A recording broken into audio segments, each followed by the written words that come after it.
We're south of McGee, Arkansas, looking at a field for a possible replant. We're in a wet end of this field.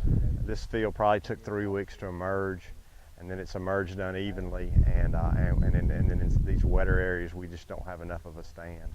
We would like to have 26 to 28,000 minimum, and we're counting 13,000 in this part of the field.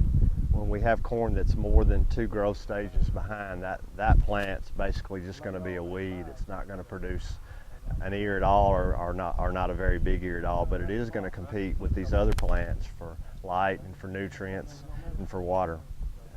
What we're looking at is this corn was planted on 38-inch rows. 1/1000th of an acre is 13 feet 9 inches on the tape, and we're counting the number of plants within that 13 feet 9 inches. And we got 26 plants in here, but 5 of those 26 plants are runt plants, and that enters into your evaluation of whether to keep the stand or not.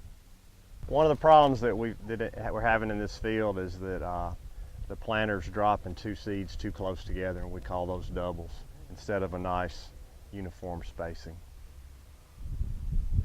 Again, we're in this wetter area of the field.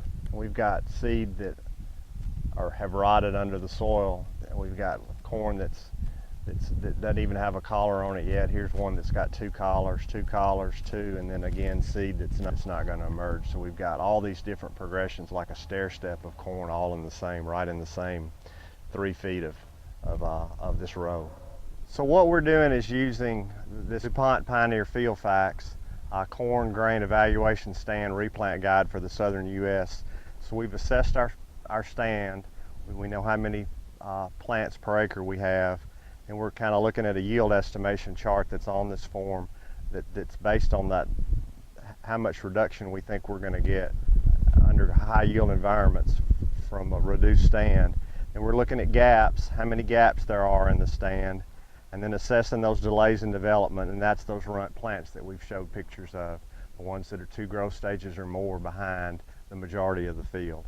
And then the other part of that a farmer has to work in is what the cost is going to be for them to actually come out here and destroy a stand that's here now, and then come in and actually do the replant.